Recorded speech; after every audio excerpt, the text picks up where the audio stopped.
Welcome to the Marshall Pruett Podcast.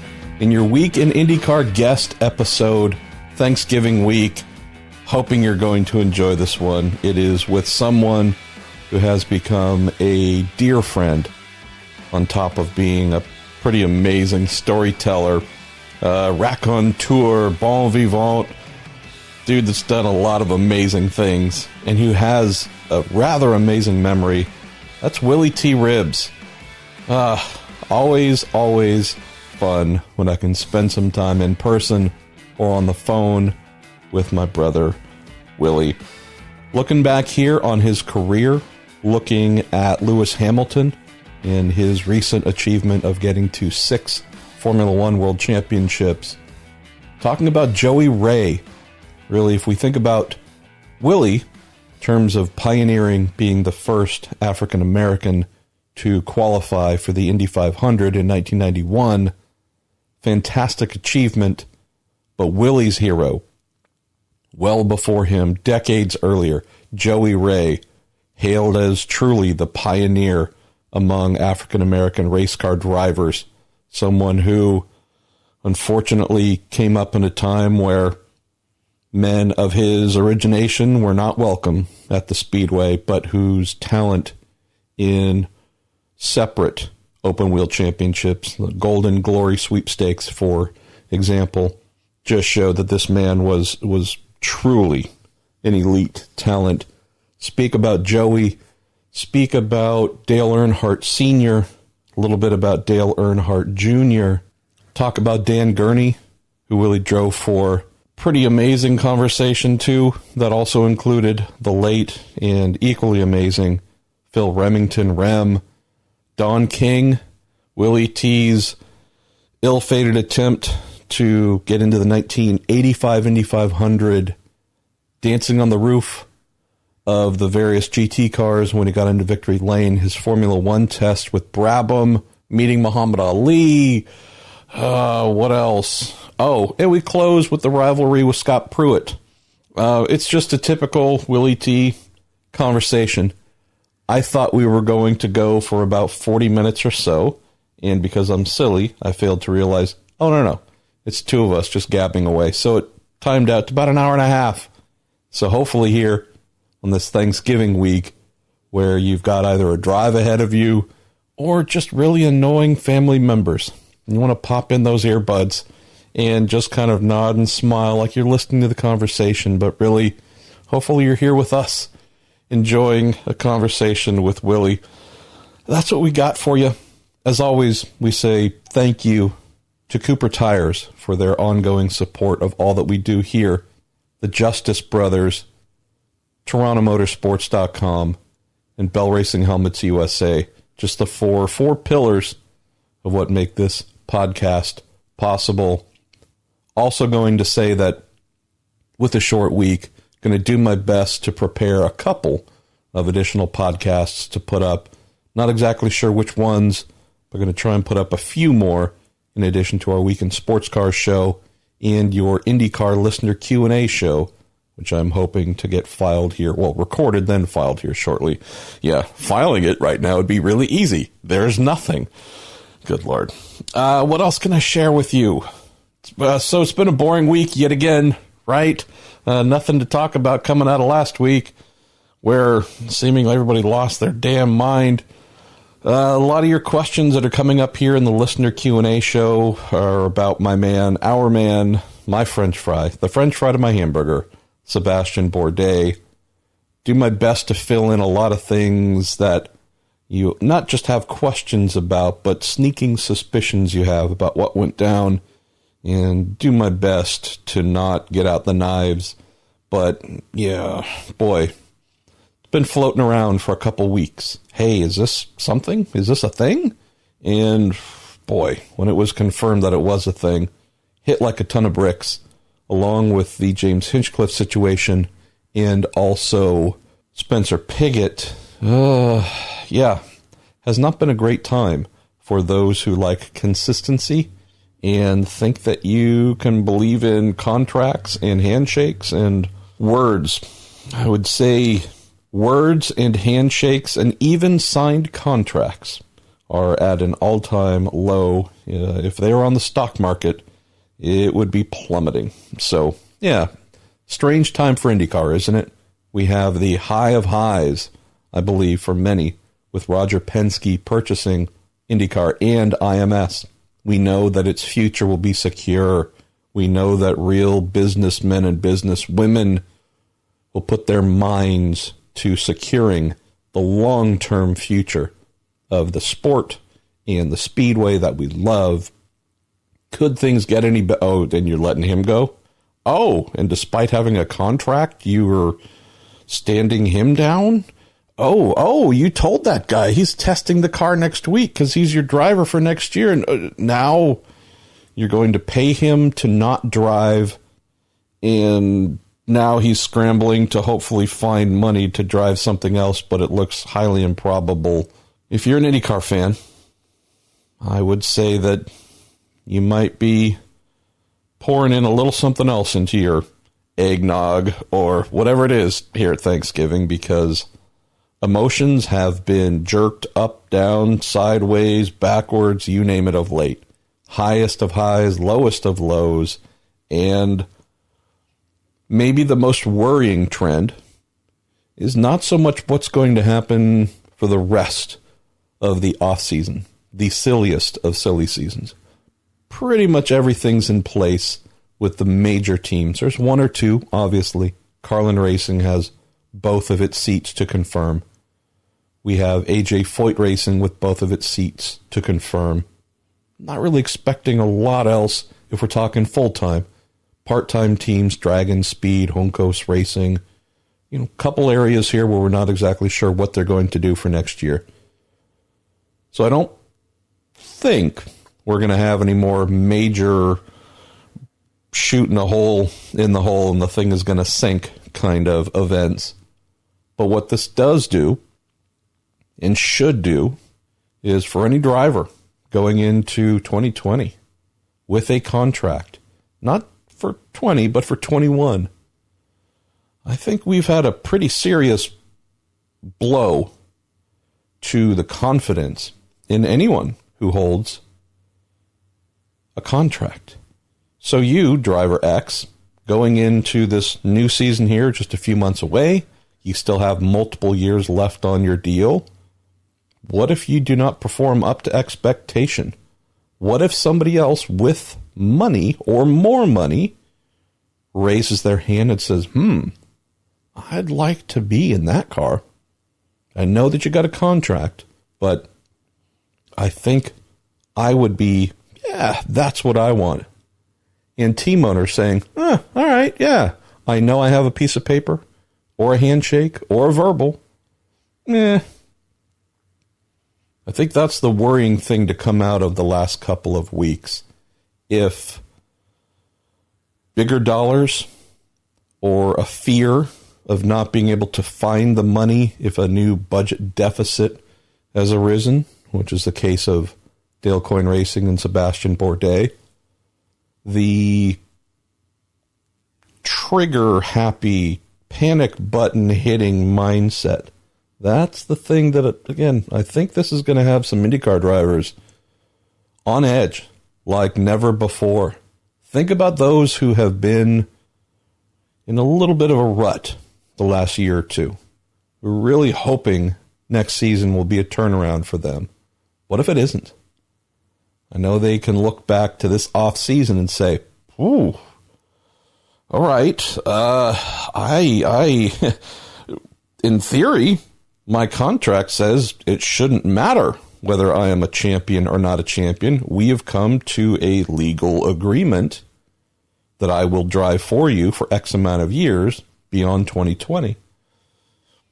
I think we're going to see a lot of drivers, no joke, this off season, if it hasn't already happened, spending $500 an hour or whatever their lawyer charges to look through their contracts and say, hey, are there any avenues for me to get cut if my team doesn't like my performances or whatever it is that might conspire against our greater success? There's one other thing, too, to close here before we get into our show with Willy T. Ribs. Just stuff to think about. in light of all that's happened in recent weeks. IndyCar doesn't have a, quote, players union. The NFL Players Association, the National Basketball Players Association, and so on. There is no higher body that interacts with the league or teams to stand up for drivers. Doesn't exist. The corporate structure, the business structure of IndyCar also is completely different than any stick and ball sport. If you think of the NFL, NBA, we hear about these purchases. Oh my goodness. The Los Angeles Clippers were bought by Steve Ballmer for $2 billion. Owned by an individual, purchased it from that individual, got it, but that team is part of the NBA's overall business structure, had to be approved by all the other team owners. You know, this is really an asset that is held by the league. And had a situation before with an owner change where the league actually stepped in and, quote, ran the team for a little while until it could find an owner. In that dynamic, you have major company, a business that owns the franchises. I know that's a topic Michael Andretti mentioned here recently that we wrote about on Racer.com, but you have a dynamic where owners and, quote, players, there's a dynamic where there's a mechanism to fix bad behaviors, wrong decisions, and so on. You have a scenario where if a team owner decides that we want to cut this person despite having a guaranteed contract, a no-cut contract, well, the NBA or NFL Players Association can step in, and they have real, true bargaining power, not just on the legal side, but they truly hold a majority, a union of their players, and can say, hey, league, you need to fix this. This team owner is trying to do something that is outside the bounds of this player's contract. Or go straight to the team and say, nope, not happening. Arbitration happens, some sort of legal review happens. Things tend to get cleaned up and cleared up. In IndyCar, we don't have that. The NTT IndyCar Series, the Indianapolis Motor Speedway, does not own its teams. These are privately held, privately run businesses. So when a Dale Coyne takes up an option on Sebastian Bourdais and has a written in stone contract with that driver for 2020 and decides after losing a free engine lease, that's too big of a budget deficit for my liking. I'm already spending too much to put my team on the grid. I need to let this guy go, let his salary go, save money there, and also go and find someone to pay to drive this car and cover this new, bigger financial loss that I'm facing. There's no real recourse. You might say, but isn't there a contract? Again, isn't this something where a Bourdais or whomever could go to court and fight the team owner? Yes.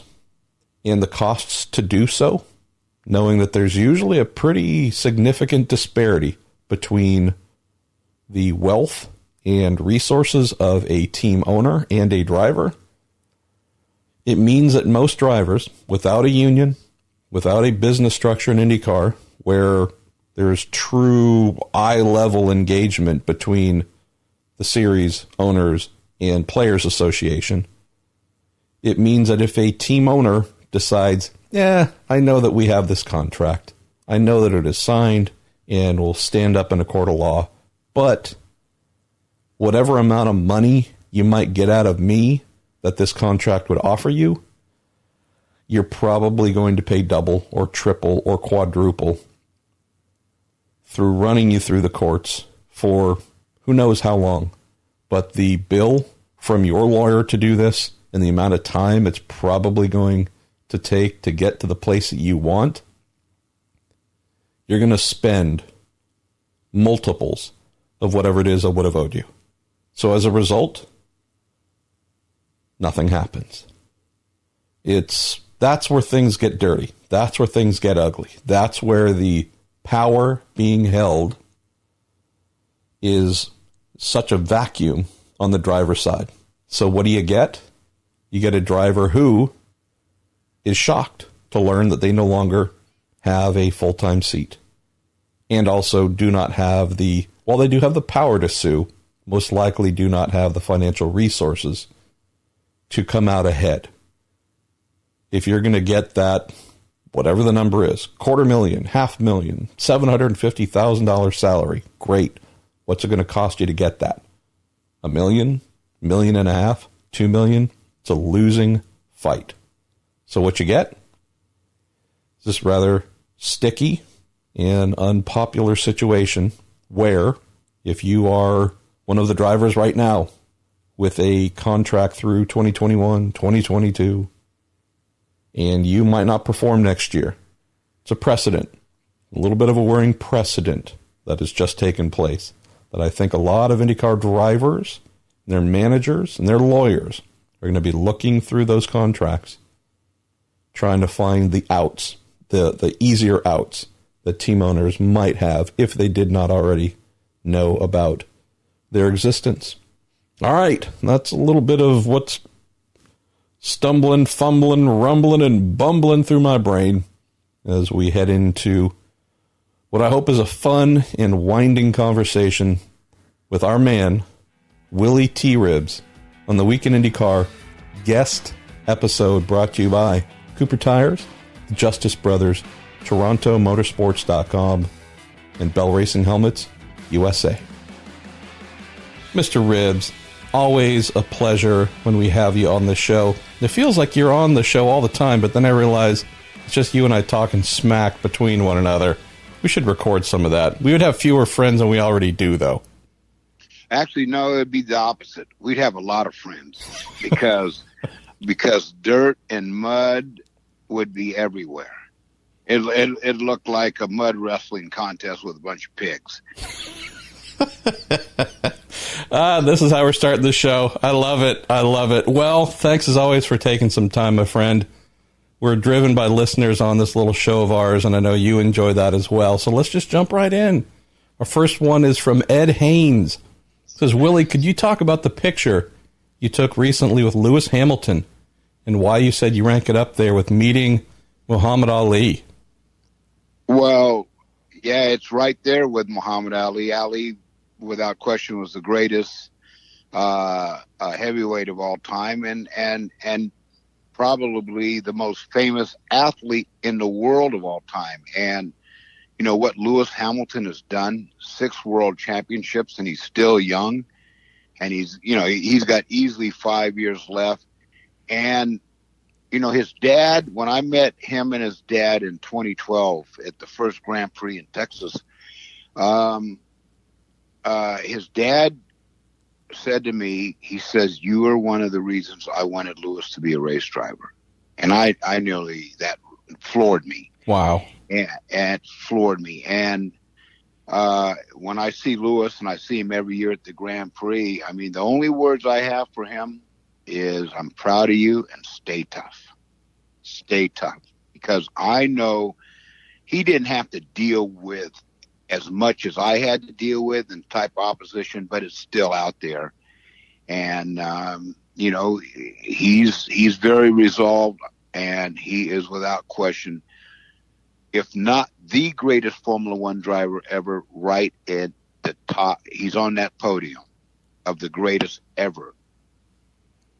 Do you think he grasps what you mean when you say stay tough? You're not using a lot of words here, but those words contain a lot of history. Do you have any feeling as to whether he grasps what it is you're telling him? Yeah, he does. And, you know, I pretty much every time I see him, I say that to him. And I'll qualify that with him by saying, and you know why. You know why you got to be tough. And he, you know, a lot of people say I've been a pioneer in the sport. But what he's done, he's taken that pioneering trail and took it to another planet. And I'm just proud of him for his resolve. I mean, without question, I mean, he's so talented. And I watch his in-car camera, and I can see his hands. And I watch how soft his hands are. A lot of those guys, I remember watching Rosberg. Rosberg looked like a gorilla on some ape hangers, right? And and then I watched Hamilton's hands, and they were just very soft and very precise. And, you know, if you study that, you can just see that he is so in control of what he's doing and so comfortable. But on the social side, you know, what you do in a race car is one thing, but, he gets arrows shot at him all the time. And that's the reality of it. And that's why I say keep that flat jacket on. This might be tough to answer, but I know one of your heroes, one of my heroes as well, but one of your supreme heroes as a race car driver, Joey Ray. And I know that he is a big, I don't know if he knew it, but he added so much to your 1991 qualifying run at Indianapolis being there. For those who don't know Joey Ray's history, maybe you could share a little bit about Joey, but curious what you would think, how you think Joey, who, if we want to talk about pioneers, I mean, that that's the man. What do you think he would say about Lewis Hamilton? And do you think you could ever imagine a driver of color getting as far as he has? No, and unfortunately, Joey died in, I think, 2007. I'm almost sure it was 2007.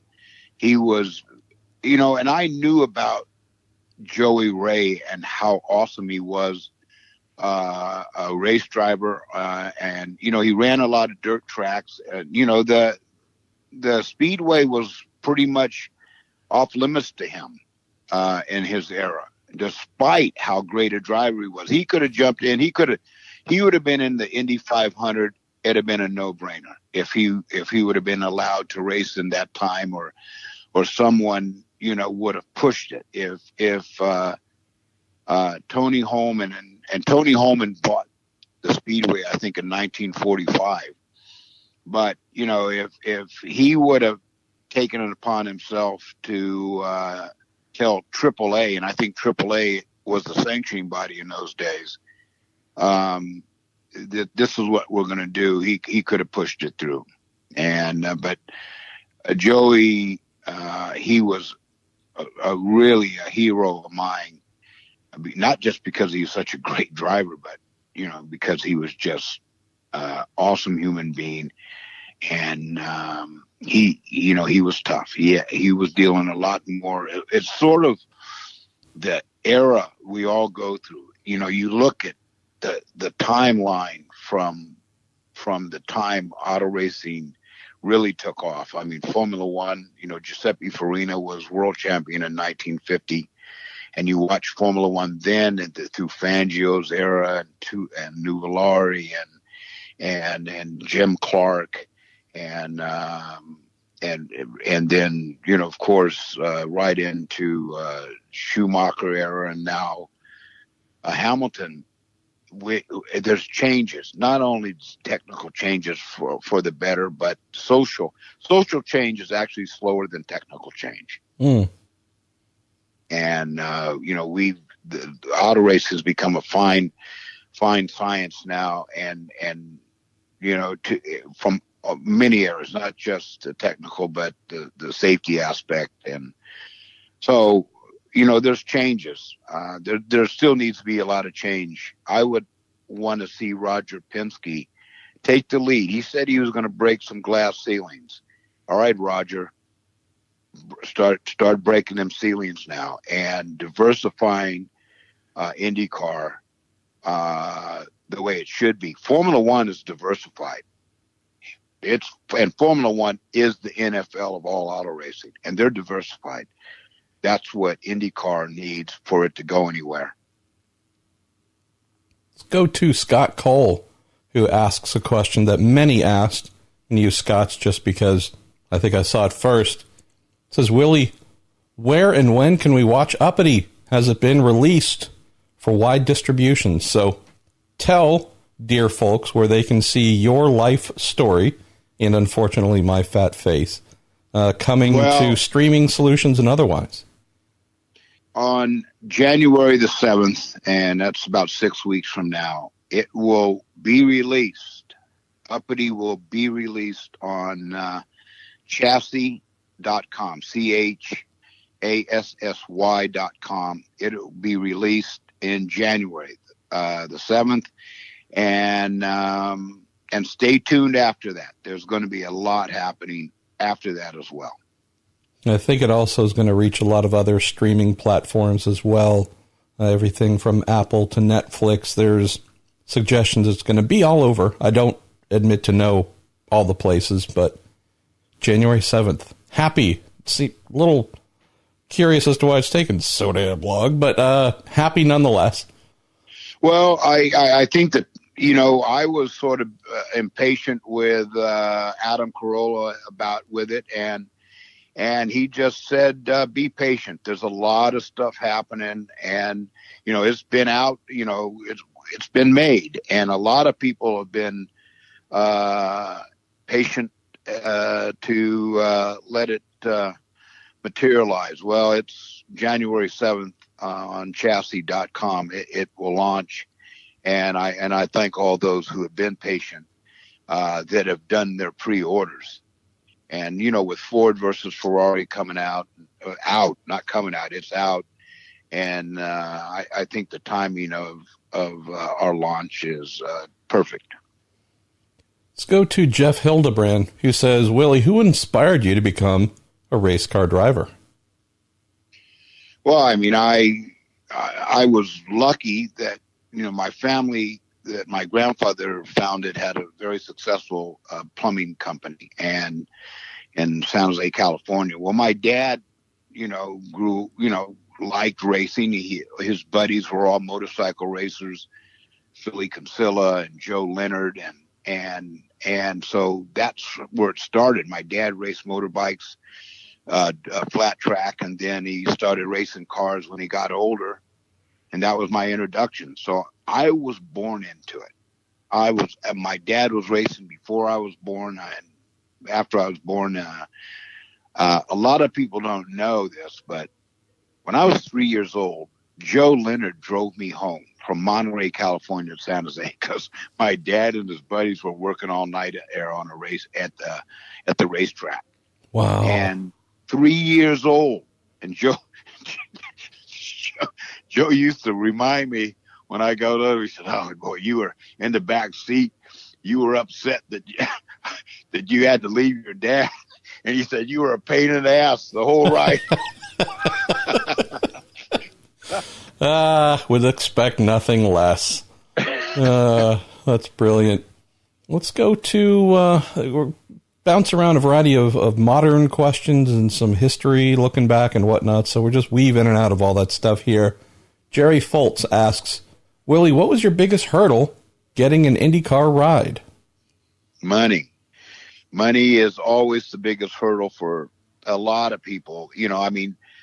Al Jr., Al had the bed made for him, the maid, and Michael, and a lot of the drivers, some come from very wealthy backgrounds. It was the toughest part, despite the success I had in lower ranks, getting the financial support to do it. And, and with me, it was tougher than some of the other guys, if not all the other guys, because I was breaking a barrier. I was a pioneer. I was unknown.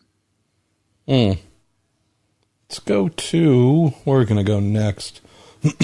Why don't we go to Jordan Darwin? It says, Will, you raced in IndyCars at the end of an era of legends. He says, what do you remember about competing against them? What legends treated you the best as you broke into the sport? Well, racing is a very hard sport. and I mean not from the driving side, but from the side of you don't really develop a lot of friends in the sport, and there's a reason a lot of drivers who become friends with other drivers might lose them. And Bobby Unser, of all the older generation drivers, everyone on the planet, Bobby Unser and I are the closest. Yeah. And I love him. I love that man. I spent a few days. My wife and I flew to Albuquerque about 2 months ago, and spent the weekend with him and his wife Lisa, and he just was always there. And he told me, he says, you know what? He said, "Guy," he said, he says, you're dealing with some bullshit that you shouldn't be having to deal with. But you just showed them all how tough you are, because you tough son of a bitch, and you go out there and just beat them on the racetrack. He says, I'm there, I'm behind you. And and he told me the stories. He told me what he hears and what I was going to deal with. But he's just the best. I would literally, I'd jump in front of a 38 for him. He means that much to me. And the drivers I was racing against in that era, the era I was in IndyCar was the Platinum Era of IndyCar. It was the greatest era of all time. We had the biggest ratings ever in IndyCar when I was there, and Mansell was there, who I raced against in England in Formula Fords, and Fittipaldi was there, and Mario was there, and AJ. He was going into his final twilight of his career, and Al Jr. and Michael. It was just, IndyCar was, in this country, was the biggest. It wasn't NASCAR then. It was IndyCar. And it was just great, a great time to be in the presence of great drivers, and to be in Indy, to make the Indy 500 in those days. Boy, you better put some testosterone in them testicles. You better blow them up. You better blow them up like a balloon. Let's go to Will McCarty. He says, Willie, since your peak career ran right up to the IRL kart split, he says, was there a ride available for you in the early IRL days, say the 96 season? Was that ever considered? He says, I think you would have been a logical choice in those early days. And I'm recalling something in the IRL, but I'm blanking a little bit. No, I did one IRL race in, I think it was 99 at Las Vegas. It might have been 99. And no, the unfortunate thing is that that split, really hurt IndyCar. That's the worst thing that's happened to IndyCar, and it still has not recovered. And so there was no opportunities at that time. And money was, where it takes sponsors, and lots of them. Let's go to Kyle Donnelly. It says, Mr. Ribbs, is slinging a muscle car around the IMS road course an extremely fun thing, or the absolute most fun thing? He says, congratulations on finding victory lane there this year, referring to your SVRA fun with Tony Perella. Racing, all racing's fun. And, when you win, that's the icing on the cake. But driving, each car has its own discipline. It's like, dancing with different types of women. Some are heavier than others. Some are taller than, you're on the dance floor, slow dancing that is. So, each discipline requires a different skill set. And, I was lucky. I raced on dirt in Wichita in 1986 in some sportsman's cars, modifieds, and it was Bobby Allison, myself, and Joe Ruttman, and Terry Labonte, and Michael Waltrip, and it was about 10 of us, and it was a great experience. And in fact, Bobby Allison and I, we were leading the race back and forth, and I ended up finishing third. I didn't know how to manage my right rear tire, but to drive any car that's competitive, whether it's on the oval in an Indy car or driving the muscle car, and that muscle car's got 950 horsepower. Jesus. That thing's got a lot of grunt, and it's vintage. So, vintage means older, and when it's older, it doesn't stop as good. Let's go to, got a couple themes here on the vintage racing. I want to go to Lance Snyder, who asks just how much fun are you having in general getting to do this full series with SVRA and having won the championship. And he also asks about your fondest moment driving for the Big Eagle, Dan Gurney. Well, I think Tony Perella and what he's done with SVRA is just brilliant. There's not many guys that have that kind of vision. I mean, Bernie Ecclestone, and I'm not comparing Tony with Bernie Ecclestone yet, but, Bernie Ecclestone had a great vision for Formula One, and look at where Formula One is now. And that's all Bernie. Tony Perella has turned SVRA. He's turned vintage car racing into more entertainment than it ever. I mean, it was. I wouldn't have considered doing vintage car racing 10 years ago. It just was. If I want to go out and have wine and cheese, in a park, I do that instead. It's become what he's turned it into, especially with the V-Rock champion, and to be racing against former, champions, whether it's Al Jr. or Bobby Labonte or Bodine or Skinner or Max Pappas, Davy Jones, and in our first year, it was just a great. It was more than I thought it was ever going to be. He's turned it in, and from our very first race in Indy in 2014 to now, he's turned it into a happening championship. And just by recreating what IROC was, and to win the championship, to win at Indy, I mean, there's no bigger racetrack to win at. Indy is the number one real estate on the planet when it comes to winning, and to win the championship on top of that, just at my age at 64, hell, I could be playing bocce ball. Police are coming to get you, by the way. I don't know if you can hear them in the background. I've heard it before.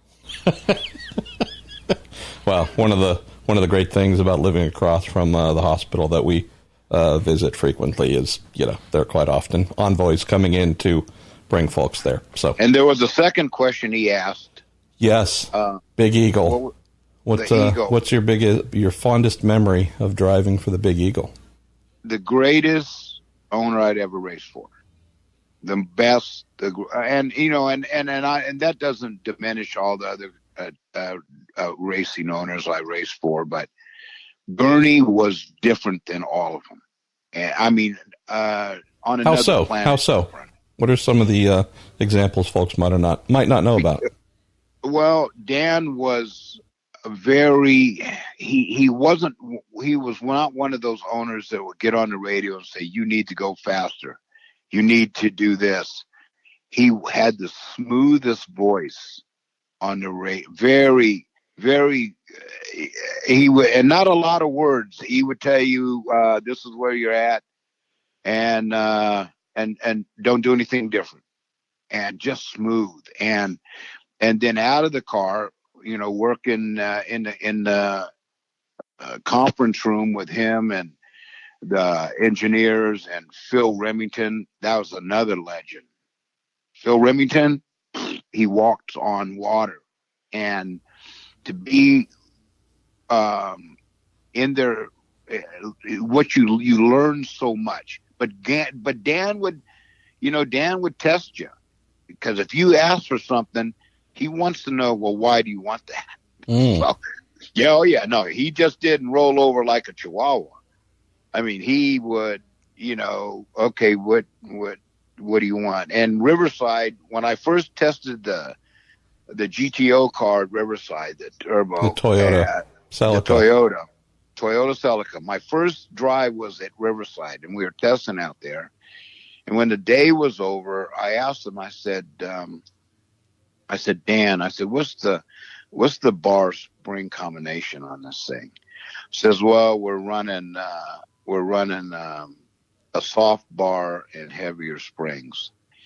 And I didn't like it. I especially going through the S's. I mean, the switchback. I mean, the thing you had to wait on it. Falling all over the place. Yeah, it was falling all over, and would lay down, then snap sideways. So at the end of the day, I said, we're in the conference room. I said, this is what I'd like, and then he raised his head up and pulled his glasses down, and he said, well, what would you like? I said, I want it a whole different configuration, front and rear. I said, I want heavier front bar. I want softer springs, both front and rear. I want a heavier bar on the back, a heavier bar on the front, and I want 200-pound softer springs on the rear. And they looked at me. Him and Remington looked at me like, what? This is my first day on the job. They looked at me like, man, And so he says, why do you want that? So I told him my theory behind it and what I liked in a car. So they made it for me. We went out the next time testing, and we were 2 seconds quicker. Just like that. And then we went to the next race and won. So, and then we ended up winning the manufacturers championship against Ford and Chevy that year. And a couple of times, after a while, I'd ask Dan, well, what do you want for a gear? And I said, well, I want a shorter gear. Well, you're gonna, I said, let my foot be the rev limiter. Yeah. Let my foot be traction control. and he always pulled his glasses down, and when he'd give you, he looked down under those glasses at you, and he was just awesome to work with. Awesome.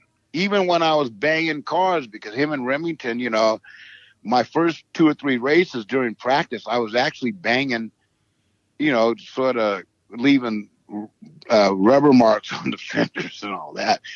And so after the third race, Remington, I could see Dan and Rim talking, and they were like holding their hands over their mouth and mumbling, looking down at where the damage was. So Dan walks over to me with Rim and says, oh, how'd you get those marks on there? I said, well, I was just out there just setting the stage for the race. He says, setting the stage? What do you mean? He says, well, I just want let everybody know, my competitors that we're gonna, we could get bump some shoulders. So then he says, now I just want to say, he says, back in my day, he says, we couldn't do that. He says, drivers died every weekend. He says, you're good enough where you don't have to muscle your way around here and just lean on people just because it's fun. And so, and because they were, Rim likes his cars, clean, immaculate, immaculate. I was in a little bit more of guerrilla warfare. And so after that, I thought what Dan said, and I didn't lean on anybody. Did that go over well? Did that get the kind of response you're hoping for from them? Or no, they were happy. Oh yeah, they, the other drivers were happy too. And I just sometimes I get in the mood where I just want to bang door handles going down the back straight just for the fun of it. Look over and give a smile and a thumbs up. I love it. I just love it. Let's get into a couple questions here that you are uniquely qualified to answer. This first one's from Arvind Mahadevan, who says, what does IndyCar need to do to encourage more African Americans to compete in the sport? Well, I first of all, I think IndyCar and Roger Penske need to go out and do a little searching and bring more minority participation in the sport in the way of Tyler Perry, for example, LeBron James. Get on the phone and get them in the sport. And at the same time, it's really not rocket scientists or science. It's not rocket science at all. And the reason I say that is Ron Dennis has got the playbook for bringing a driver of color into the sport. Ron Dennis, who owned McLaren. He saw Lewis Hamilton as a young go-karter, thought he had a lot of talent. His dad only had so much money. Lewis's dad, Anthony, had only so much money to take Lewis so far. Ron Dennis did the rest. Ron Dennis deserves more credit for Lewis' success than he's getting. And I said that to Ron. I said, Ron, people need to know what you did. And it just, what you did does not happen. And he put his money into Lewis Hamilton, groomed him right through the levels, right to Formula One, and Lewis made Ron Dennis a world champion with McLaren, just like Senna did. And that's what it's going to take. It's going to take somebody like Ganassi or Roger or some of the big team owners, Lanigan, Newman, Lanigan, Rahal Lanigan. That's going to take. We spot somebody that they think they can groom and bring them along, just like Ron Dennis. Just call up Ron Dennis, guys, and he'll tell you how to do it. Here's a fun topic we went into in depth. Good Lord, Willie, what was that? Almost 10 years ago when we did that multi-part feature. This comes from Derek Patai, who says, could you ask Willie about his IMS test in 1985 with Sherman Armstrong? I think we have officially opened up a can of worms right here, but it's a pretty amazing tale. Why don't you, for those who aren't aware that before your qualifying run making the show at Indy in 1991, you tried to get there earlier, and it did not work out. Where should we start on the 1985 effort? Well, I got a call at the end of 1984. Don King, I was racing at Caesar's Palace in a Trans Am race. And when the race was over, a guy came up to me. I had just got out of the car and said to me, Don King would like to meet you, he says, and he's at the Riviera. And I knew there was a big fight in town. And Larry Holmes was fighting Bone Crusher Smith. And so I said, yeah, when does he want? He would like to meet you, and would you come to the Riviera about 6 o'clock? I said, yeah, I'll do that. So I went and met Don King at the Riviera, and he said that he wanted to promote me and manage and do some management work. So I said, well, let's talk, let's discuss it, when things cool down. And so we talked a couple of times on the phone, went out and met him about a month later. for another fight, and he had a contract there, and the contract, I told Don, I said, Don, I can read and write, and I can comprehend. And so what you had said when we discussed this in the past is that it was clear from the contract that he and his lawyer put in front of you, this was just the racing equivalent of the type of contract he put in front of boxers, where he's been sued countless times for just taking advantage of folks who were not fortunate to have been raised in a household like yours, where intelligence was valued over almost everything. Well, yeah, it was really, I just thought it was funny. And they looked at me when I just sort of glossed over it. I said, okay. And so, we sent back the contract with X's full, half the contract, no more than that. 90% of the contract was X completely out. And so then we kept working on it. Well, finally we got something that made sense. And Don called his buddy at Miller Brewing Company and said, who puts a lot of money into Don's fights. He says, I want to put Willy T at Indy. And so that was in April.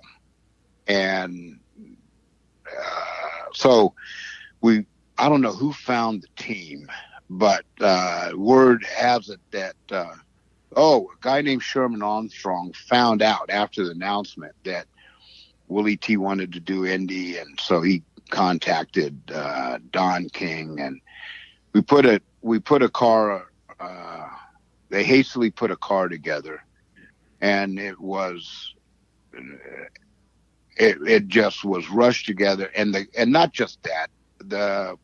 There was a guy, the crew chief was named Big Naughty, sort of oversaw everything, but the crew chief was a guy named, I think, Paul Leffler. Yep. Paul Leffler was his name. And I didn't like him. He didn't like me. When I got there, he never said anything to me. And I knew it was a disaster. And when I walked away from that, I was crucified. When I walked away and I decided I don't want to run with this guy, and I was advised not to run, from some people that were very close to me in the sport. I was crucified by the media, and for not doing it, as if Juan Fangio, when he came here, turned it down, and a lot of other Formula One drivers who had come here, they turned it down, but they weren't crucified as a chicken the way I was. And I haven't forgotten it, and I'm going to ride everyone's rectum every time I get a chance when that 85 is mentioned. It was really, I didn't think I would ever be back to Indy after that. Mm. And those are some wounds that have not healed. The Leffler angle, I know, was one that seemed to... That also raised some lasting fears and concerns as to whether you would ever be not physically welcomed, but welcomed with quality, the quality ride. Yeah, well, I just felt that he made it clear that he didn't want to be doing that, and he didn't want to be working with me, and I was not his kind of guy. I don't know if he was carrying a card in his back pocket, but it sure felt like it. Mm. Let's go to Jeff Markowski.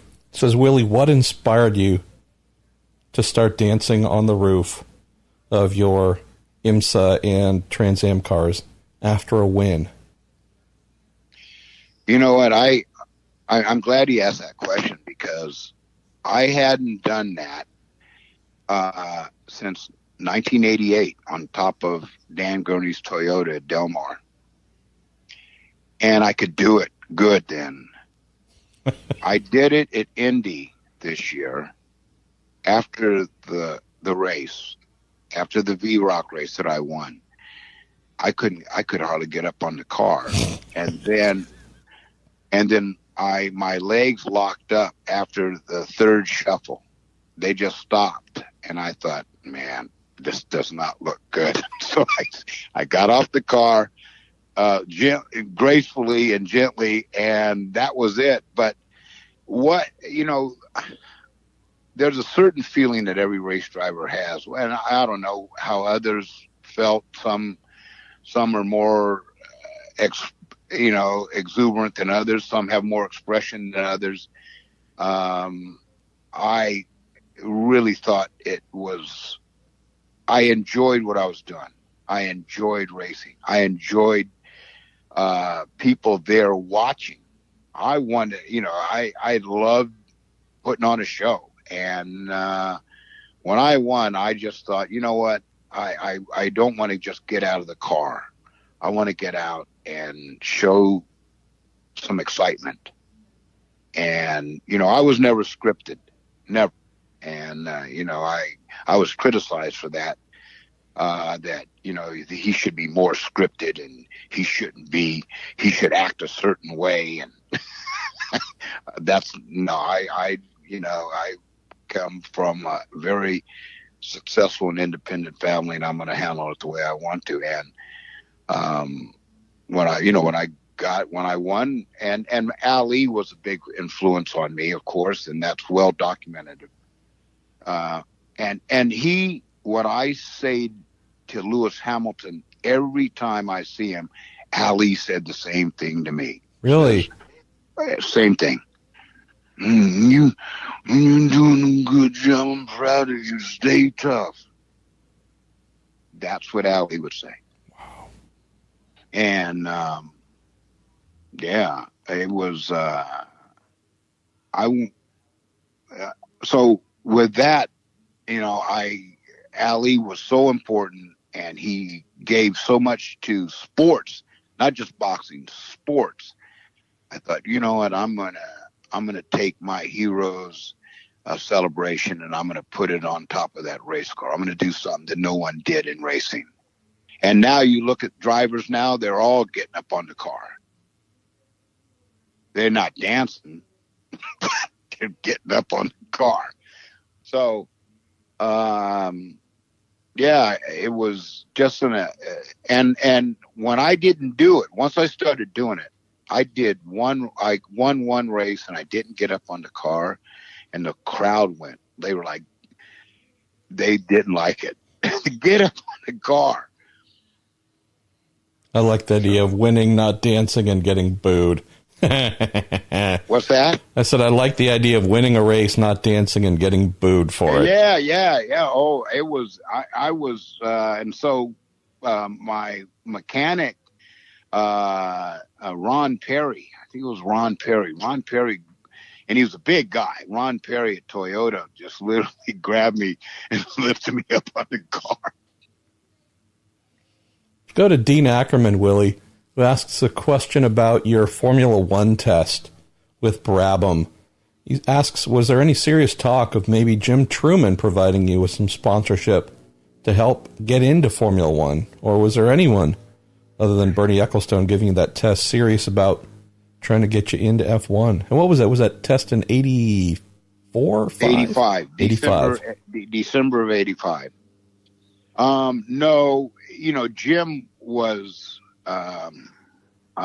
Jim, to this day, if it wasn't for Jim Truman, putting me in a Formula Atlantic car, when I got back from England, and I didn't have any support. It was his support that got me to look good enough for Paul Newman to recommend Budweiser put me in a Trans Am car. But I knew Jim did not. When you're talking Formula One, even in those days, was a lot of money, and it wouldn't make sense, for his, hotel brand that had no properties in Europe, to spend that kind of money. And Olivetti at the time, who was Bernie's sponsor, They were spending at that time about $15 million a year, 15 to 20 million at that time. So, real money. Yeah, so it, and Bernie, if there would have been some money there, Olivetti wanted 2 Italian drivers, and I knew they wanted Patrese, wanted DeAngelis, and because Olivetti's Italian sponsor, just like Parmalat was, and there was no way I could it would have taken a multinational U.S. company to put me behind the wheel. Let's go to Jamie Carr, who says, Willie, could you tell us a story about how you met the greatest of all time, Muhammad Ali? He also asks, what are the similarities between being a boxer and a race car driver? And for those who don't know, he used to put up them dukes as well before turning that steering wheel, or while turning that steering wheel as well. Yeah, I met Ali. Actually, I was racing over there in Formula Ford, and a friend of mine, British press, called me and he says, "Your hero, Muhammad Ali's coming to London, and he's going to be promoting his film, The Greatest. We'd like to get a picture of you and him." And I said, "Well, where is he going to be?" "Well, he's going to be staying at the London Hilton." So I went to the London Hilton. Actually, I got there about midnight, and I came into London. I lived about 20 miles outside of London, and I came into London at midnight. And I was thinking, well, what am I going to do? And so I went to a jazz club called Ronnie Scott's, and I was at this jazz club until 3 a.m. And then I went back to the hotel and waited for him, because and they don't do that anymore, but the hotel attendant says, I asked him, I said, "Well, when's the champ come out? Does he come out and run?" Because I knew he jogged every morning. She said, "Oh, yeah, he comes out at 6 o'clock. And so I waited from about 3 a.m. till 6 a.m. in the lobby for him. And he, sure enough, right at 6 o'clock, I heard the elevator's doors open, a whooshing sound. And I turned around and he came out of the elevator, and it was one of I froze. It was hard to believe that I was looking at Muhammad Ali. And so he walked past me, and I got up and I said, "Hey, champ." He said, he just mumbled something. "How you doing?" And I said, I'm could I go jog with you?" "No." He said, "No." And I said, "Hey, I waited up all night to go run with you." And he says, and by that time we were out into walking through the front entrance where valet is. And he said, "You shouldn't have done that." And I said, "Well, I did that." He said, "Okay, you run behind me." And so we started running, and about 5 minutes in, "What you doing over here?"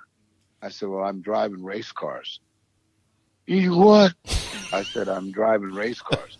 There ain't no black boys driving race cars in America. What you doing here?" And so I told him why I was doing it.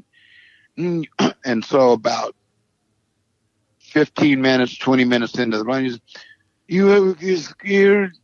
I said, you get scared of Joe Frazier?"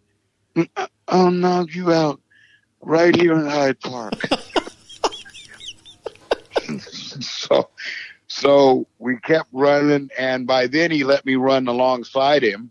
And after the run, we got back to the hotel. We crossed the street. It was in Hyde Park where we were running. And he got in there, and I said, "Well, thank you for letting me run you." "Oh, what are you doing?" I said, "Well, I'm going to go home." "You hungry?" I said, "Well, yes." "Come on." And he took me up to his room. And I was with him every day after that for the whole week he was there. every day.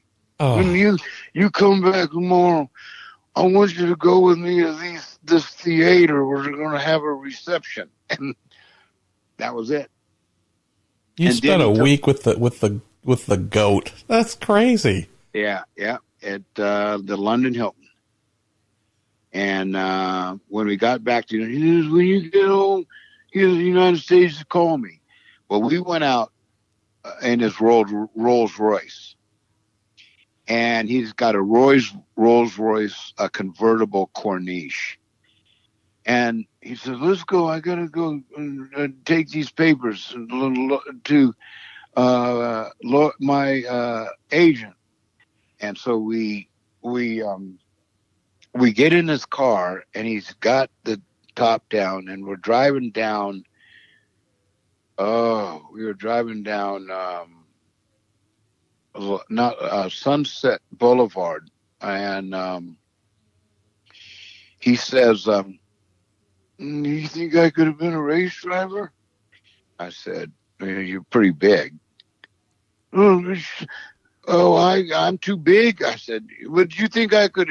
I said, yeah, well, you got the reflexes to do it. Okay, well, they don't pay enough money. And so it was just a great, and what he would do, we'd pull up to the stop signal, and he'd have his dark glasses on. And when people drove up next to us at the red light, he'd look over at them and pull his glasses off. And people would just freak out. Oh, it was amazing. I mean, every block. I mean, we had a parade of cars following us. The most famous man in the world. Yep. Wow. So, but in regards to fitness and training, I've always, when I first started racing in England, I made dinner money by doing Friday night fights. They'd have at East London, they'd have these bars roped off with rope, right? And these guys would come in, and they'd drink beer, and they'd bet on, put some gloves on, and they'd fight for drinks. If you beat me, you can, and they only do one round. Right. So whoever lost had to buy a drink. Well, then it started betting money. So I said, well, I'm not going to drink. I said, I'll take the money instead. That made me, about 50 pounds every Friday night. And 50 pounds would last me a whole week eating dinner.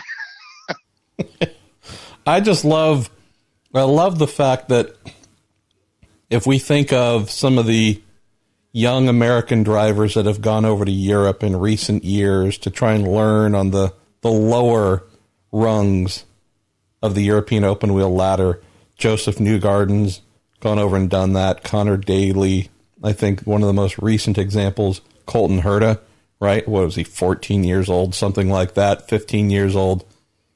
I don't know if any of them were so short on money that to keep racing or to feed themselves between lower formula races to train and become better and one day get to the top. I don't know if I could picture Joseph Newgarden having to lace him up and box for dinner, or young Colton. It's such a beautiful depiction of the time, but also the necessity, right? You weren't flooded with money. I had just enough money for the race car. And so I thought, well, okay, and it was just by accident that a buddy of mine went to this pub, and I put and the guy, and it wasn't fair because most of the guys were way older than me, and they were, half of them were they had drank a few pints of beer, so they weren't seeing, their eyes weren't that good. So, and their feet weren't that good either. And so I didn't drink.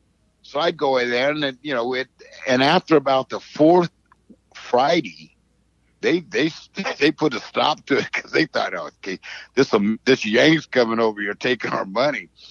And, it was, but it was just it was a great experience, and I was going to do anything to, you know, within reason. If it was legal, I was going to do it, and to keep racing. Next question comes from Jeff Ashcraft. Tell us, Willie, how you met Bill Cosby. And I know someone else also asked if you have kept in touch with him at all, knowing that obviously in recent years, the Bill Cosby many of us knew and grew up loving, we've had a very different character revealed. I didn't really meet Bill. I had won a race.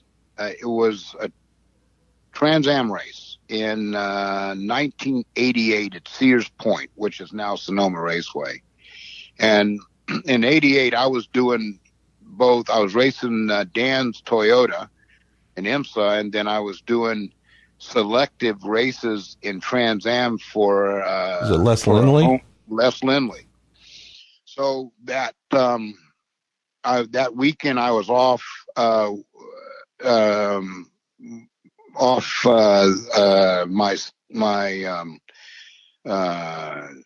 what do you want to call it? My duties with Gurney. I had a weekend off, so Les said, "Would you run my car at Sears Point?"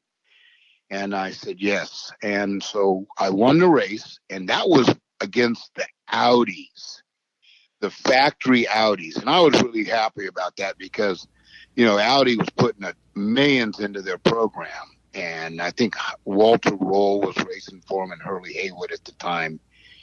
And I was there. I watched it. Yeah, I won that race and in Lindley's car. And Lindley's budget was $250,000 for the season.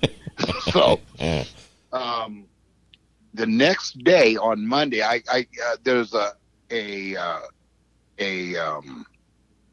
a sports commentator up there by the name of Gary Radnich. Yeah, absolutely. He's still here. Gary? Oh, he's still here. He's still working.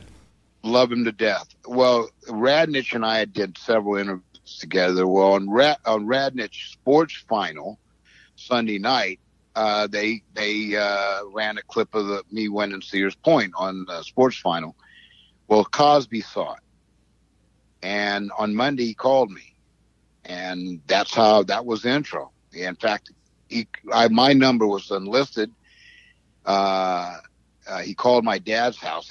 His valet, Cam Cooper, called my dad's house, and my dad called me and said, "Bill Cosby's trying to reach you." I didn't believe it. I thought it was a prank.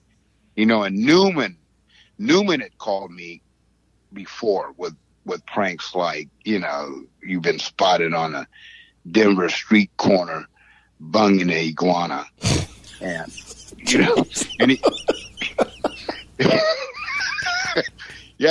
he and he didn't give his real name. He'd give a David Stein, or and you've been spotted on this Denver. Do you have any comment about that? And I said, well, whoever's calling, Denver is a little bit too far north for iguanas. Their asses would freeze. and he started laughing, and he'd give it away, right? Well, I thought it was a prank, and so my dad says, this guy, they want you to call him. He's in San Francisco. He wants you to call this number at this time. And so I called the number, and the guy answers the phone and says, "Are you looking for the boss?" I said, "Yes." "Mr. Cosby?" "Yes." "Yes, here he is." So he came on and said, first words out of his mouth, "How much money can we make?" And I said, "Well, Mr. Cosby," I said, "this is not horse racing. This is a license to spend a lot of money."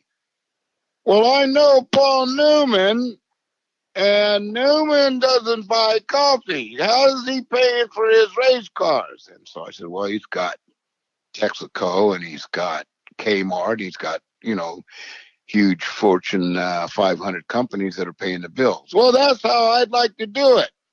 So he says, "Where are you going to be in 2 days?" I said, "Well, I'm going to be here." He says, "Okay, I want you to call my secretary, Miss Helen Keelhan, and she's going to give you your flight plan for you to come to Vegas if you want to. And I'd like to meet you.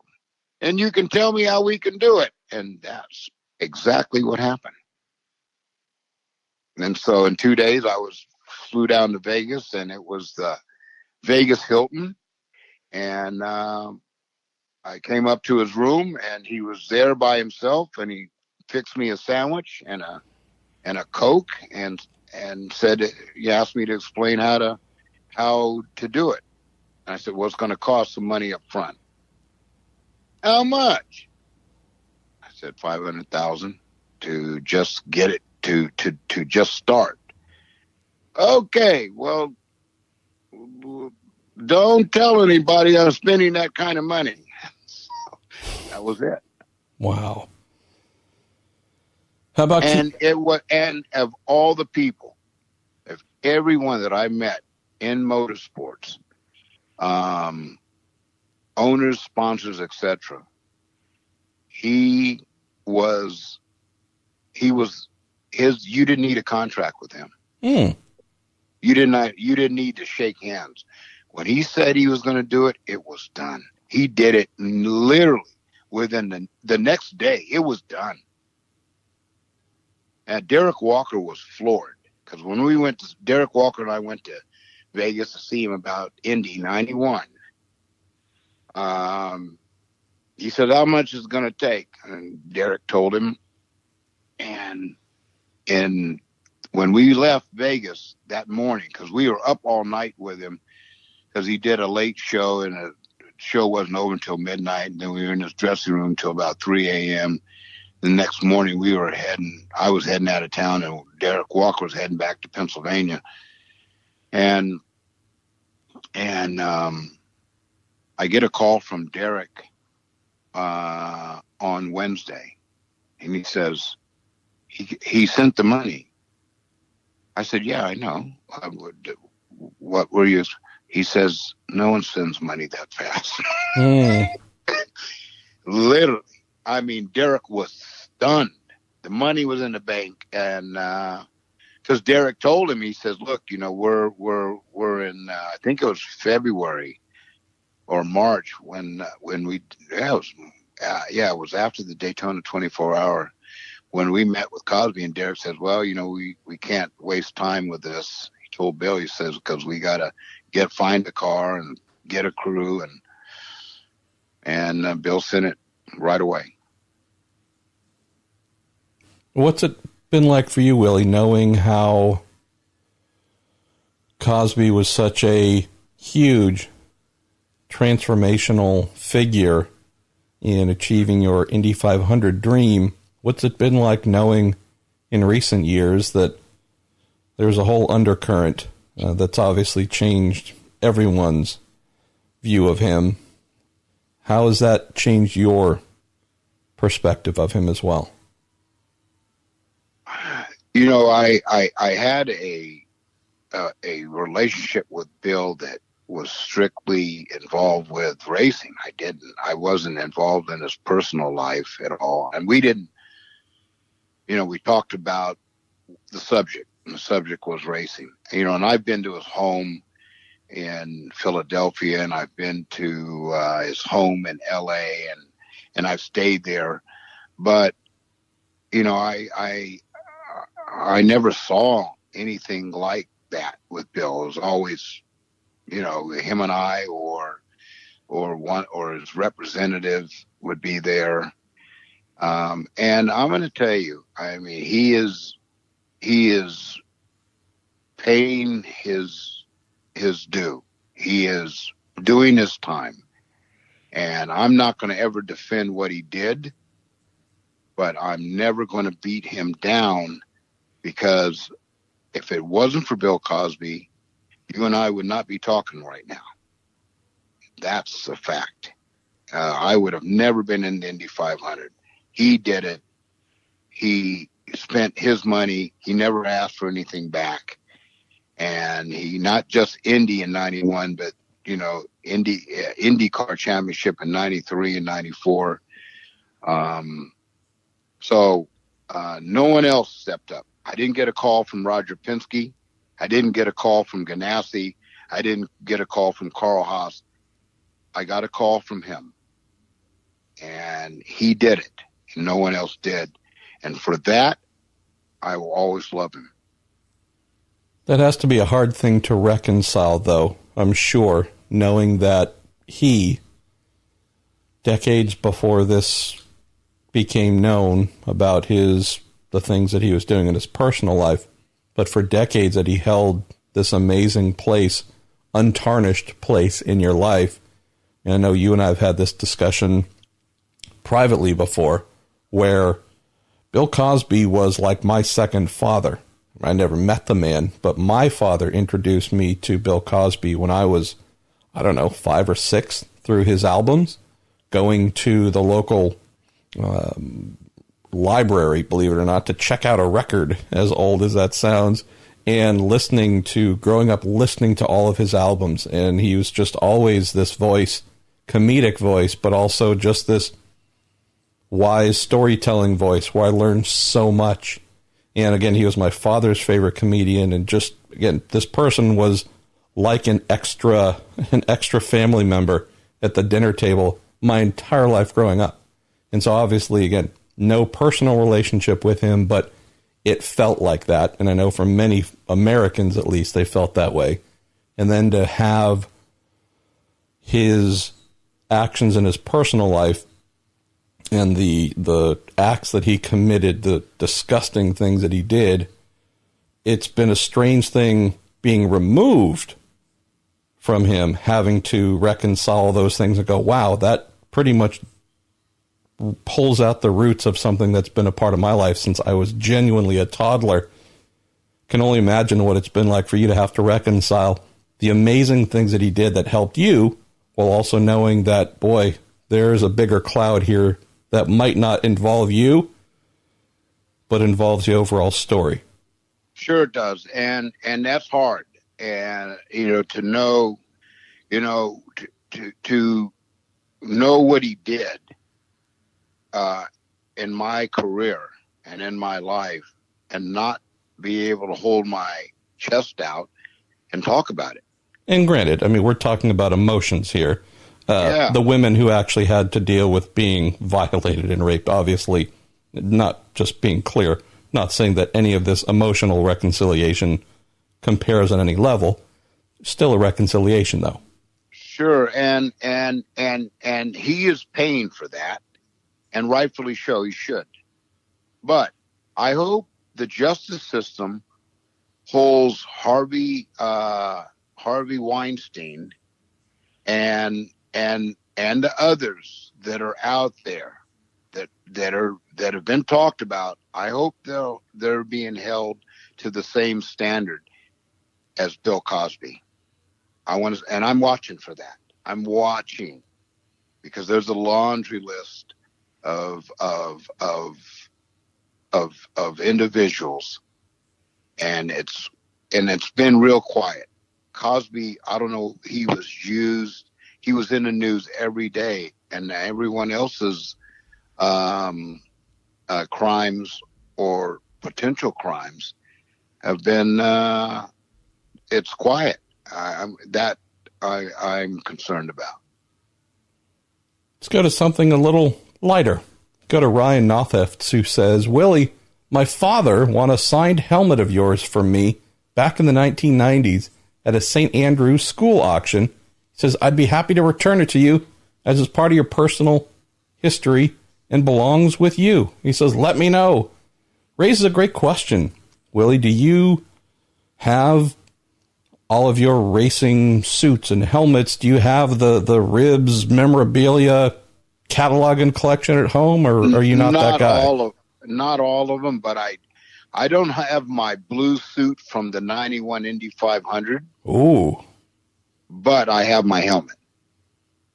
And, when I was at Uncle Bobby's house a couple of months ago in Albuquerque, Lisa showed me and my wife all his suits. They're all, all these suits over his career, and he's got his helmets. The 3 helmets that he won Indy with, they're in the entryway when you walk into his house, and it's on my Facebook, right? Those took a picture of his helmets, and it was just And I thought, wow, you know what? I didn't give my 91 helmet away, although my son Theo used it riding his bicycle, you know, when he was a kid, and put some scratches on it. But I don't have everything, but I've got a lot. I've got a lot of suits, especially from my IndyCar season in 93 and 94. And I've got my Toyota, which was really important. My suits from when I raced with Gurney, and I've got my suits from when I raced in Trans Am with Budweiser my first year. So, I mean, I don't have it all, but you know, I've got a lot. Well, I can get you connected here with Ryan if we want to add to the collection here. Let's go get to our last couple of questions, Willie. This one's from Tim Peters. He asks, do you shoot competitively with your son, Theo? Tim says he shot at the World English at the Northbrook Club and saw Theo and was hoping he might see you spectating. You know, when Theo was younger, and that was a great question. I used to shoot competitively, but once Theo was around 15 or 16, I realized that he was going to be the number one driver on the team. And, you know, he just naturally, and all the top shooters would say, man, your son's he's got a natural form. Who's he working? Well, he's not working with anybody. So, you know, we came to Texas in 06 because we knew that was the only way he was going to be a world-class shooter. We lived in California, but there wasn't enough competitions and there wasn't enough clubs and target setters for him to really become a world-class shooter. So we moved out to Texas in 06, and I bought a small ranch where I could put a practice grid for him where he'd have his own machines and he could train and wouldn't have to go anywhere. So, you know, he missed a lot of school in his high school. One year, it's funny, he missed 42 days. Yeah. But in Texas, 42 days. And every time I'd call the principal and say, well, as soon as he heard my voice, Mr. Ribbs, where's Theo going this time? I said, well, he's going to Cyprus. Oh, Cyprus, Texas for the weekend? I said, no, Cyprus, the country. He said, for how long? I said, 2 weeks. He says, okay, well, just tell him to do. And in Texas, sports is big. Sports is everything in Texas. And, you know, if you're doing sports in Texas, there's a provision that it actually counts, right? You can get credits for it, but you know, you got to pass your other subjects. And, you know, he was taking homework on the road with him all over he was in England, he was in Cyprus, he was in Dubai. And I'm proud of, you know, his accomplishments. He, you know, in his high school years, he was junior national champion. He's won about 8 major championships, majors, not as a junior, but as a pro. So, you know, he just keeps doing it, and he's doing real well. And the support he's getting has been terrific. Well, all right, last couple for us here. Charles Hall asks if you can share some memories from your time driving in the NASCAR Truck Series. Not well. I got a call from Dodge. This was I'd run the Trans Am Series in 2000 for a guy named Frank Ciappatini, and we ran almost all the races except for maybe 1 or 2, and it was a privateer. He didn't spend a lot of money. I mean, we weren't going to compete with General Osdy, but we did win the Johnson Control Triple Crown, so that was good. We didn't win the championship, we won the Triple Crown. And so at the end of the Trans Am season, I got a call from Dodge, and Dodge said that they were going to do a factory truck deal with Bobby Hamilton, who was in NASCAR, and I knew of Bobby Hamilton, and so they asked me if I was interested, and I said yeah, and especially the NASCAR drivers are in NASCAR because they make a lot of money. They make a lot of money, and the money that they put on the table was something that I was not going to refuse. And it was it was more experience. And, I was at the end of my career anyway. And so I did the deal with Dodge and Bobby Hamilton. And I would have liked to have done it more than 1 year. I would have liked to have done it a couple of years, because it takes a year just to understand how that game works. It's totally different from IndyCar and everything else that I had done. So, but one thing that teaches you driving those cars, whether it's a stock car or a truck, it teaches you to be really smooth. You really learn smoothness, and I get it when I see that Mario and Bobby Unser and AJ, they all started on bull rings and in dirt tracks. And in my favorite picture of Mario Andretti is him sideways at Sacramento in the Viceroy midget. That's my favorite picture. I got it. And I got a picture on my Facebook page. The first picture on my page is AJ and Mario at Sacramento, or no, it was Terre Haute, on the dirt. And I'd love to see IndyCar do that again, Roger. Do 2 races. You can do them right at Indy, right? They got that dirt track right in the center. Do 2 races a year on dirt with the IndyCar drivers, just to bring back a little nostalgia, and it's points.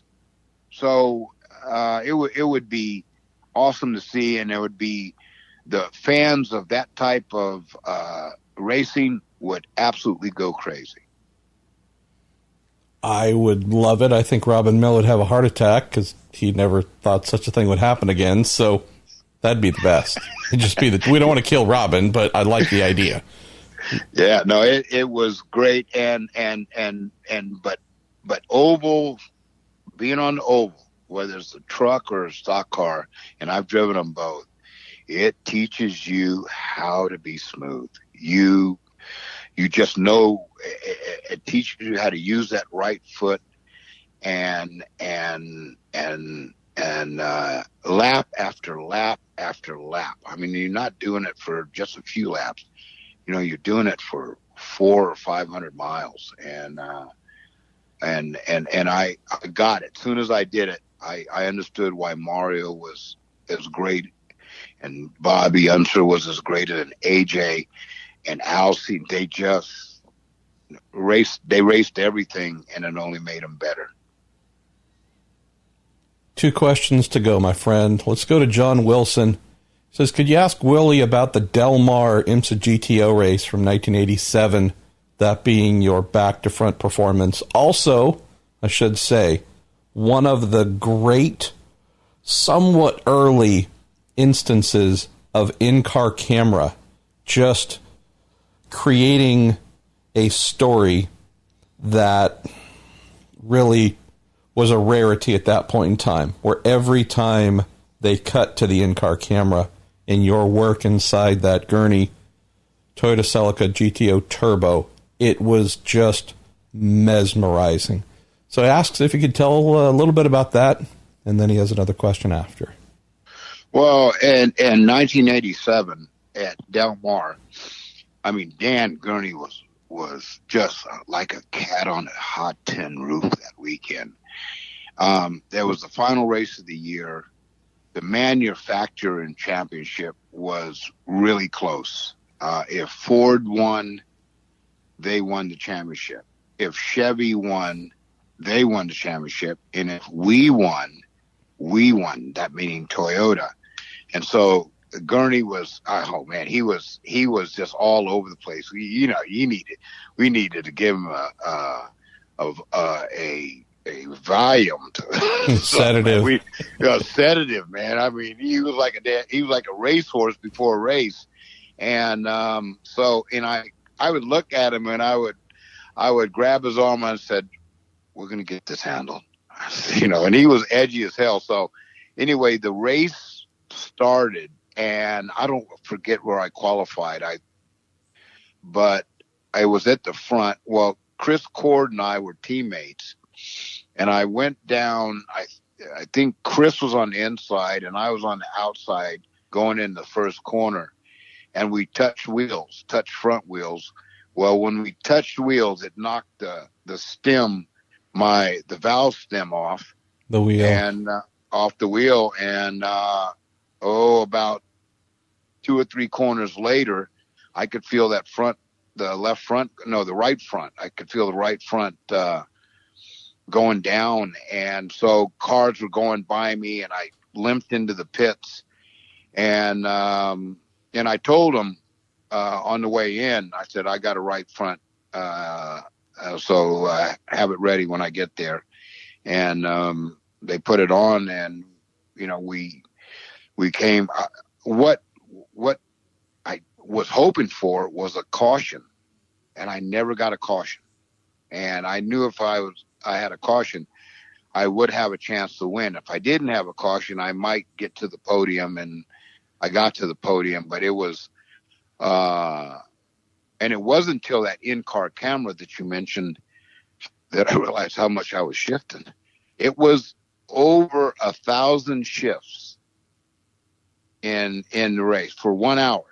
1 hour, over 1,000 shifts at Del Mar. So, you don't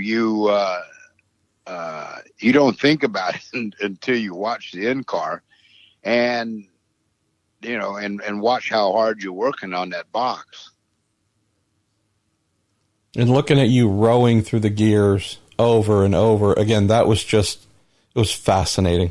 Again, it just truly fascinating. And if you want to know a sign of how beloved your 1987 Del Mar in-car footage happens to be, Alex Gurney, Dan's son, Alex and I spent years trying to find that just so that he and I could watch it and just marvel at it. And I know that, it's on YouTube and whatnot, kind of lower grade, lower resolution. But we were looking for, he said he believed that they still had the original footage of that. So we're trying to find that, and actually found something a little bit recently that ended up working out fairly well. But I love the fact that the Big Eagle's son was just truly spending years trying to find the footage because it's so amazing. John also says, besides Del Mar, what's the win that you cherish most from your entire career? I don't know. It was probably, probably my first Trans Am win, which was in Portland in 1983. Was that Diatley? That was Diatley. That was my first Trans Am win, and that was really special because I had come from, and I was struggling. I was struggling to survive, coming from England and winning a championship in England, and then doing hit and miss Formula Atlantic races that Jim Truman was sponsoring me with Red Roof Ends. And it was, I had some real battles. That one wasn't a battle. It was memorable because it was my first Trans Am win, but probably,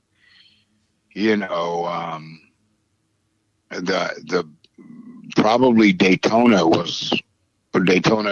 Paul Revere 250, because we were banging on each other in that one. I like, just depending on my mood. Sometimes I like to get in there and I like to have the driver we bang each other, and it makes you know you're really racing. And my Bobby Unser's wife, Lisa, when we were there, she says, Willie, she says, you're so much like your Uncle Bobby. She says,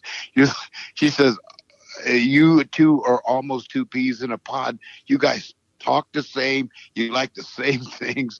You like the same kind of racing. And I like that, not all that. You couldn't do it in an Indy car or open wheel car. You can't do it. You're out.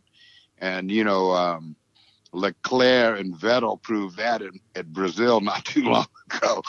You can't carve each other up in an open wheel car because, one's out or both you're out. But, with those fenders, you can make it exciting for the fans. But, there's a limit to everything. You lean on each other, but there's ways of leaning on each other that you can keep racing. And one of the greatest to do that ever was Dale Earnhardt Sr. Ever. He could lean on you and I watched him at Michigan. I watched him go in between two guys going into turn 3 at Michigan through the center. And he literally hit them both. Okay. He went in between them, and it was 3 wide. He was in the center, and he sort of put his quarter panel into the side of one car and bounced back, and it knocked the other quarter panel into the inside guy. It was awesome to watch, and they got the 3 of them got around the corner, but he hit 2 guys in the center of one corner. Crazy. It was crazy. Awesome to watch. It was just awesome to watch. Did you ever get to meet or get to know Earnhardt Sr. at all? Oh, yeah. Yeah, he was a great human being. And because I know the link of, what happened from back in the day, but just in terms of actually getting to know one another. We weren't. Everybody was focused on doing their thing and winning.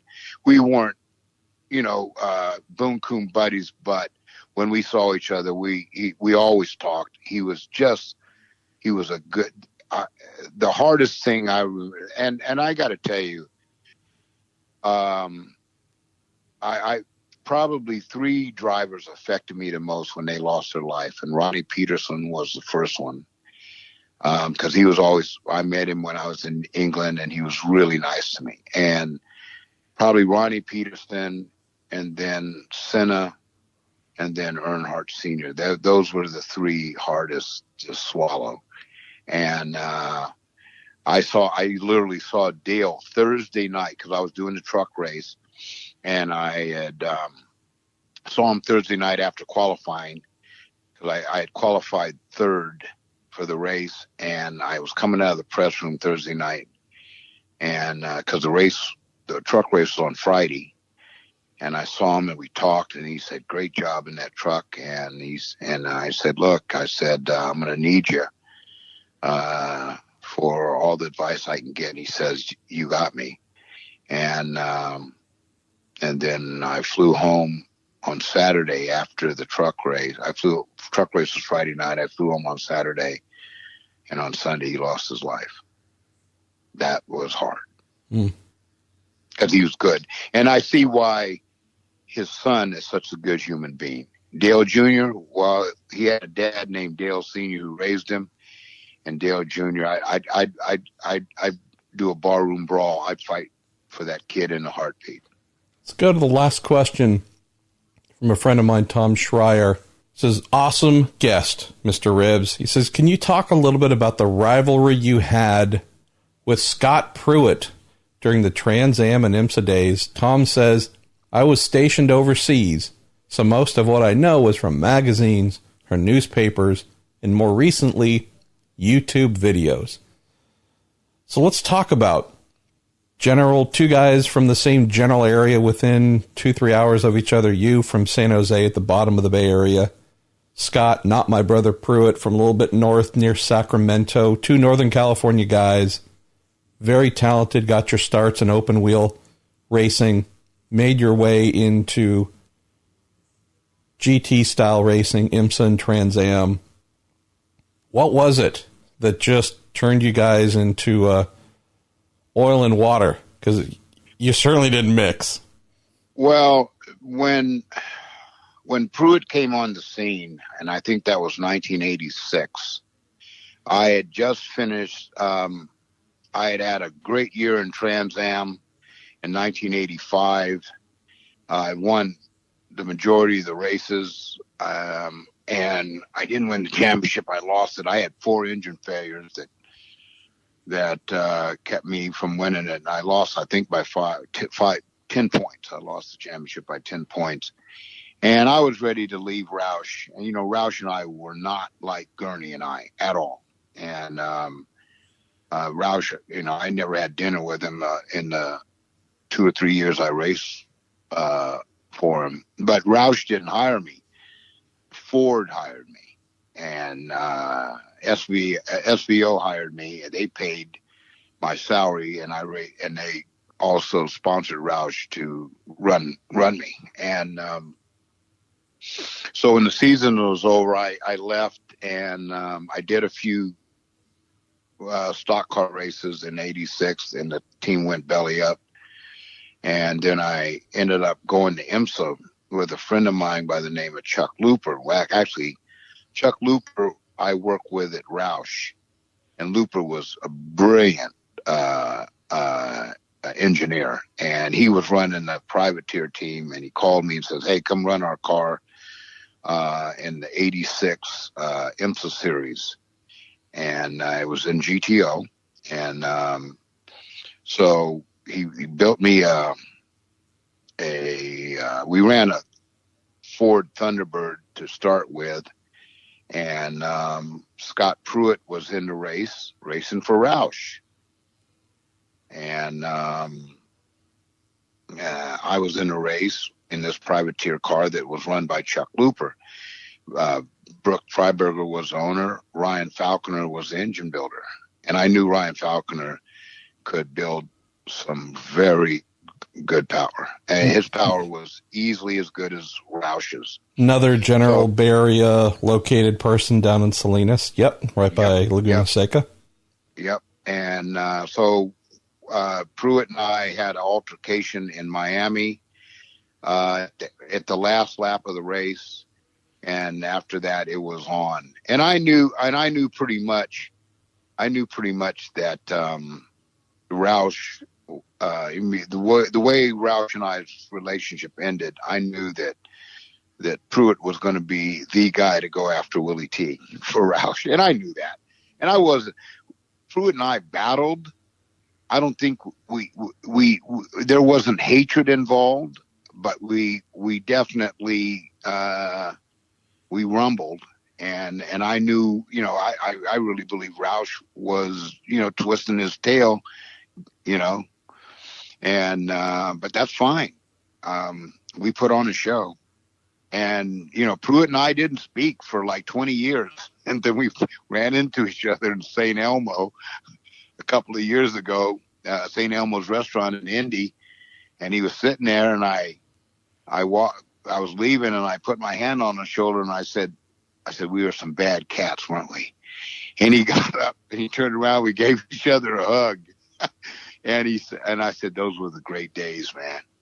And he said those were the best times. So. But no, I got other enemies in the sport that are Pruett's not even in the top 10. Really? All right. Well, let's work down that list. Come on now. No, that's for another show. Oh Lord. Yeah. Pruett's not even in the top 10. Well, the fact that there was a punch involved between the two of you, at Portland, wasn't it, back in the day? And that's not even in the top Portland. 10. Yeah, it was Portland. And that's when my buddy Bruce Jenner was Bruce Jenner. He was there, him, and in fact, at the scene. And in fact, in the film Uppity, for our audience, for our audience. See, we're bringing it full circle here. It's almost like we know what we're doing. Oh my goodness. Yeah. And that film is Jenner talking about that day, and Caitlyn Jenner, and you're going to see both Bruce Jenner and Caitlyn Jenner in the film, and you're going to see Bernie Ecclestone, and you're going to see Dan Gray, you're going to see Don King, you can see a lot of people in the film, and including our host, Mr. Marshall Pruett. Oh, don't be silly. You did no, man, you did a hell of a job. I mean, your narrations and the way you put together the narratives was brilliant. And you told the truth. Well, I did such a good job. No one's asked for me to do more. So that's also a fairly typical thing in my career there, Ribs. Well, my friend. Over, yeah, wait till they see it. Well, I can't wait for folks to see it, because it has been, it's been an interesting thing where there was multiple premieres and showings, and those who've seen it, I believe, by and large, have had nothing but positive things to say, but it has not until the first week of January here, 6 weeks from now, been readily available for folks to consume at home, on the go, with their mobile device, etc. So it's chassis.com. Good Lord, I'm actually going to do the mild sin here of pulling up a page in the middle of the conversation, but just to make sure I have the spelling right. CHASSY. Yep, CHASSY.com. January 7th, 2020, Uppity will be available. Hope you enjoy it. It's I shouldn't say amazing story. It's a once-in-a-lifetime story. There's only one of you, and it is befitting of you. Scott Burchetta, Taylor Swift's manager, he saw it. Tony Perella put it on after the race. It was sort of a beer and popcorn show, about 150 people. And after the show, Scott Burchetta walked up to me with tears in his eyes. And he says, wow. And he says, anybody representing you? Wow. Yeah, Taylor Swift's manager. My wife cries every time she sees it, and so anyway, I definitely want to get feedback from everyone that sees it, that's on the show with us this evening. Just let me know, and let Adam Carolla know. Thanks as always for taking some time, my friend. We're going to just keep doing these every now and then. Folks love it when you are in front of a microphone telling stories, and fortunate to call you friends. So thanks for picking up the phone. All right. My best to everybody.